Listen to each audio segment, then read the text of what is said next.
Alright, so this is Joe Auger. I haven't done an unboxing in a while. I haven't really done much on camera for a while, so I'm gonna take a minute and do an unboxing of something I have been waiting for, to be honest, for many years. Let's see. Box within a box.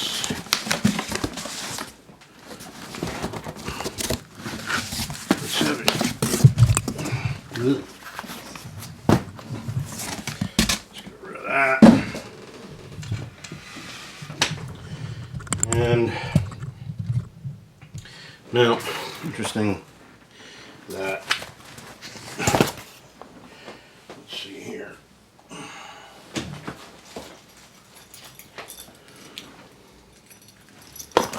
I don't have the best unboxing rig at the moment, but you know.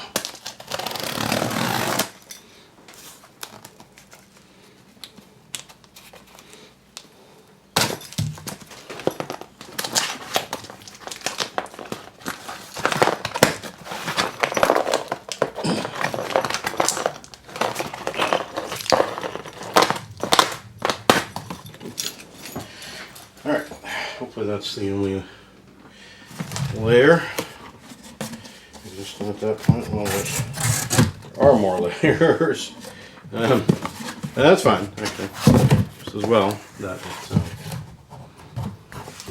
But let's see if it becomes pretty clear. Actually, I'm not going to do the same thing. I'm going to move the cardboard away.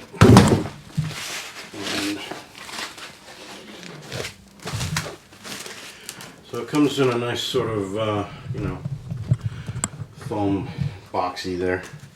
So this should be now apparent at that point what it is that I purchased. Okay. This, finally, George Harrison's All Things Must Pass remix. And this is the Super Deluxe 8-album box. So, you know, I went through the back and forth of, do I get the Uber box set, which is the big wooden crate with all the goodies inside, which, you know, hey, if the finances suddenly take a turn for the better and there's money to spend, yeah, I'll probably go for it. But I figured the two versions I wanted to get some sort of a vinyl version, as well as eventually getting the 5-disc, the Blu-ray set as well. I was trying to pick that up yesterday, but was unable to, for reasons I won't go into, but whatever. So I decided, well, all right, if I'm going to do that, I'm going to buy the 8 LP version. So in other words, what it is the you can kind of see what's in this. So it's the original. It's the original 3 LP album plus 5 LPs of demo sessions, outtakes, and jams recorded during the making of the record. The set includes a replica of the original album packaging with poster and a 60-page book containing unreleased photographs and material. So, you know, it's the, you know, slightly dumbed down version. Not dumbed down, but, you know, it's all vinyl. And the Uber box has this, as well as the 5-disc CD Blu-ray version. It's got this version. I believe it also has, I'm not sure if this is right, I believe it also has like the regular 3 LP version, just the remix. But then, you know, the Uber box goes on to, along with the big wooden carrying crate, has multiple books. It's got prayer beads. It's got memorabilia stuff. It's got a bookmark made out of wood from a felled, I believe it was some sort of, I don't know if it was an oak tree or some sort of felled tree on George's estate. And an artisan made a bookmark that, you know, would be interesting to have. Again, that's one of those, that would be the kind of thing I would buy it and almost literally not open it because I could then resell it. Which, you know, is I guess slightly antithetical to having a box set, because that's why I like box sets, is because I like the gewgaws that come in. And, you know, so this is, you know, this is just all about the vinyl, really. And I'm going to go ahead and, I'm not taking the shrink off the top. I'm just going to open it from here very gently so that I can keep it on.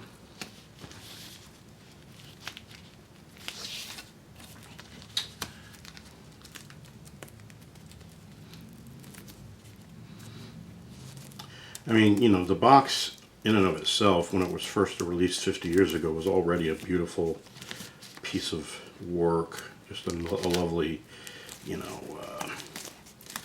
just a lovely sort of, let's see, do this, making too much of a mess here. Okay, oops, the camera. Okay, so this is the, you know, this is the, basically what would be the original sort of reissue with all of the clamshell box as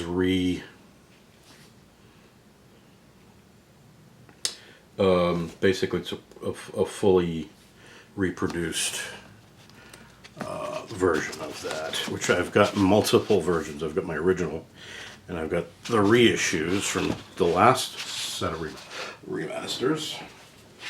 This, I'm assuming, is the giant poster, which of course I will not be putting up on the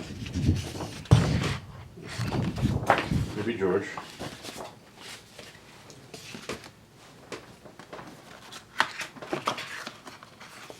Oh, I see what they did. So that's nice, and I like that they have the collector in mind. So, you know, perfect, you know, basically reproducing of the colored inner sleeves, but what they do, instead of putting the record in the sleeve, which would potentially ruin the sleeve, they put the record in a nice poly bag there, or not a poly bag, but a static free bag. And again, remember, this is all the remixes, fully remixed, which again I, as well as George, apparently have wanted to remix this since it came out. It was just ever so muddy. It's always been muddy. It became, I mean, despite itself, it was still a worthy piece of work.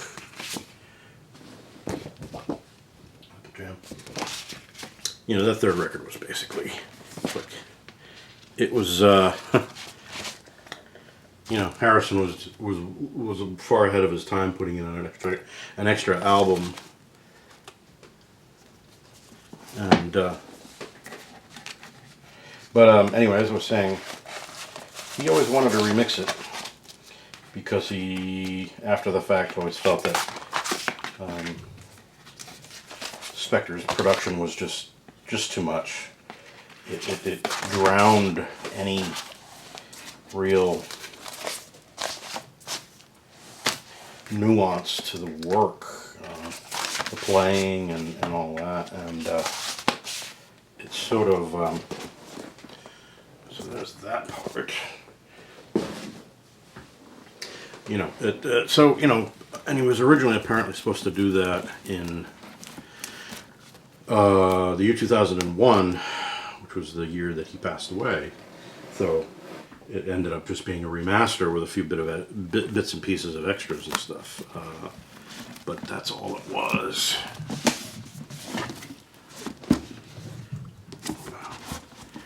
grab both of these pieces, but a nice hardy box. So I like this box. I like the EMI tape box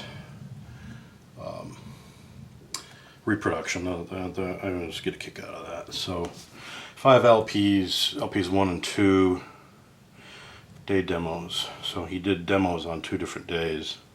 So day 1 demos are on albums 1 and 2. Day 2 demos, which was May 26th, 27th of 1970, on albums 3 and 4. And then session 5 of the session, album 5 is the session outtakes and jams party disc from Thursday the 28th. Interesting. Oh, Thursday the 28th through October 7th, I see. But it's got the same sort of clamshell conceit here. And the same style of, and you can kind of see the, so these are all the demos, the real simple demos, and these were all some of these tracks had been written even many years before, and yeah, like when they kind of do the demo label thing.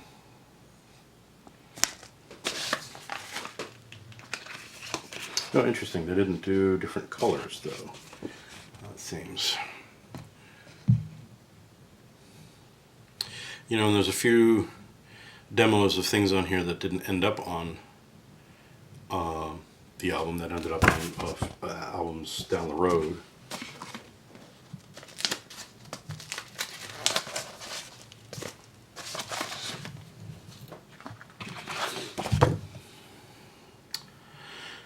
Day 2 demos. The mill. Yeah, window, don't know what that is.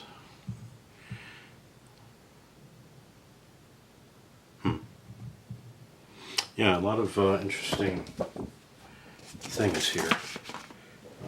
It looks to be that Danny Harrison and Olivia, of course, went very far in making sure this was done to spec as nicely as they could.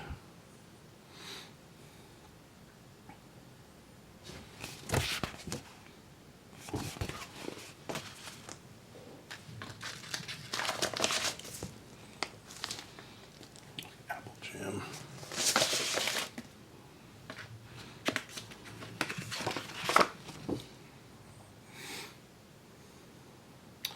So lots of different takes of things. Get Back, take 1. That's interesting. And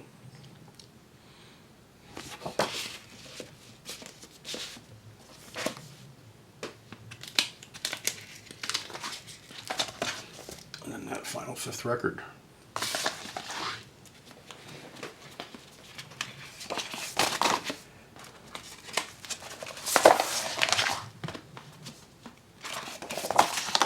One does wish, I suppose, though, that with these box sets they would have put in a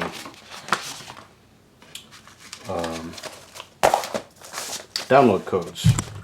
You know, I mean, you know, I'm sure there'll be plenty of people downloading these anyway, and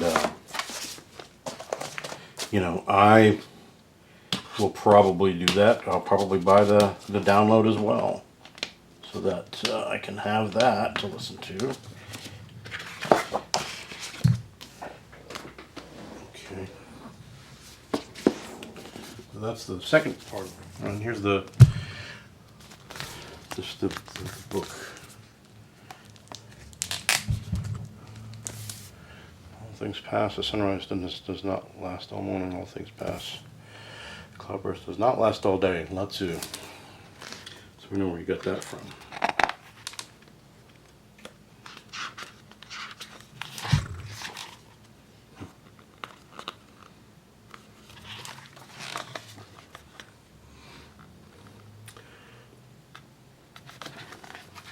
So I obviously haven't had a.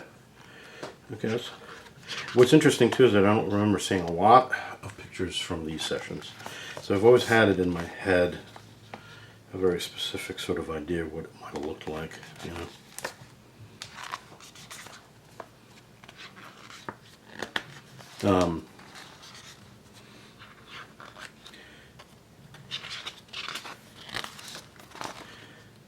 And again, what I've only heard what so far what's been released in the single and the some of the bits and pieces.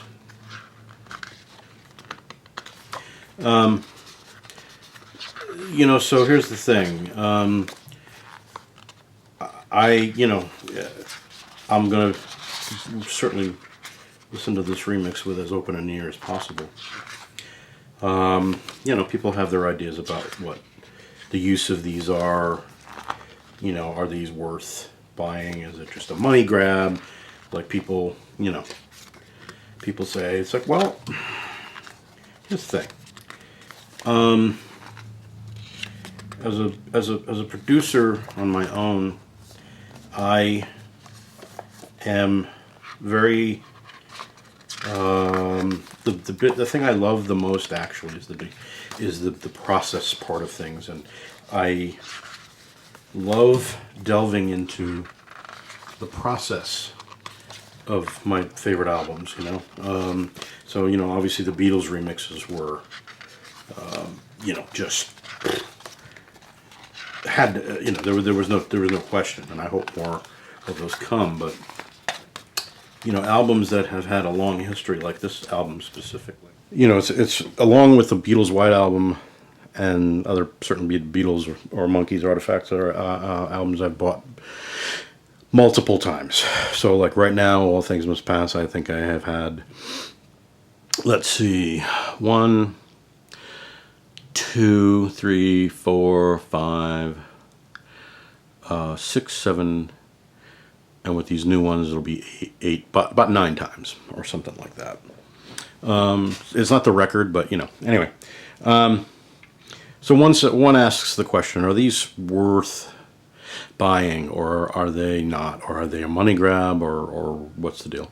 You know, again, as an engineer, as a producer, I find these things to be like going to school, going to, you know, really looking at what or an artist went through their process, listening to different takes, different ideas of like what they thought the song would be or how it should sound, and what they eventually ended up on. And you know, I find that a fascinating process.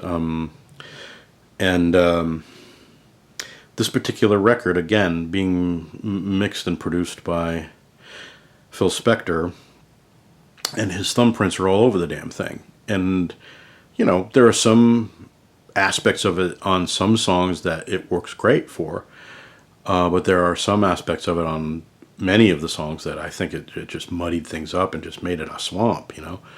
It's like every player's fighting for their space or something. I don't know. It became all about Phil Spector at that point, you know what I mean? And, you know, I could go on and on about Phil Spector, but I'm not going to. But anyway, so, you know, this record has been one of those that's like, I really, really hope they remix it. I hope that they were able to do whatever they can with the multi-tracks, which I know had a lot of that echo printed on them. Like the echo was not added during the mix phase, it was added, you know, as they were recording. So, you know, trying to dampen that or pull it out altogether was going to be potentially impossible. Now, here we are, you know, 20 years after Harrison passes away, ironically. And the technology is such where they can do certain things with tracks that have multiple instruments or things that they want to isolate, and they can do it pretty well. And so I'd be curious. I want to read the book kind of backwards to forwards, because I want to hear what they have to talk about, or how they did the mix. But anyway, so I am curious as to how it sounds. I am curious as to how. If it sounds the way in my head I've always wanted it to sound. Now, I've seen people online already they seem either back and forth. They're either like they really, really, really love it, or they really, really, really, really hate it. So, such as these things are, I suppose, and it was much the same with the Beatles remixes for Sgt. Pepper and the White Album and Abbey Road. I find them revelatory. I think the Sgt. Pepper remix is definitive. There's one tiny flaw on it that I on the remix that I don't like. But it doesn't. It's pretty minor for the most part. And otherwise it's a revelation. Same thing with the White Album. Now the White Album is tough because the White Album had a very particular sound, a very singularly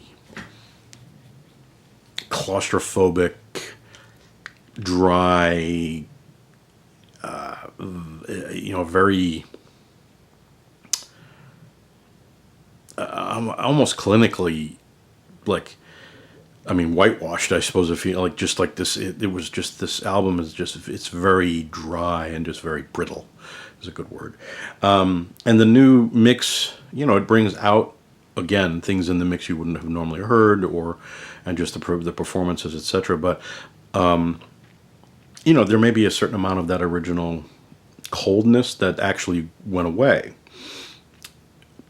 for good or bad. I don't hate it, but it's interesting to my ears how it changed. Anyway, Abbey Road, I think, was another revelatory one that worked really well as a remix. I think, especially with the extras that were put on it. Now this, so I'm going to listen to it and see what we have and go from there. But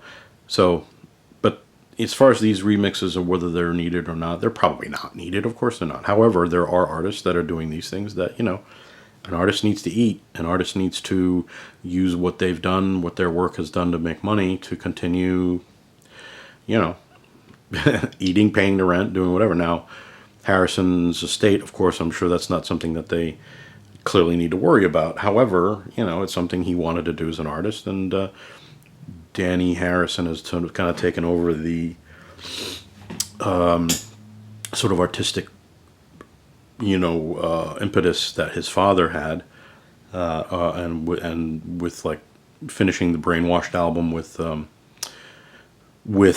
Jeff Lynne back in 2000 and whatever that was, 1 or 2 after he had passed away, and I think it's a great record. It's one of his best records, so Danny, has his hands full, and I'm sure he's gonna get a lot of stick from those that don't like it. Listen, I'm willing to bet that the mix, this is my prediction, is that the songs that I'm hoping are the ones that always bothered me the most, or that seemed to not weather well with that production style, will be the ones that shine best for me, and then the ones that I didn't mind as much, we'll see. In general, there's just always been this really dark brown energy to the record because of the mix.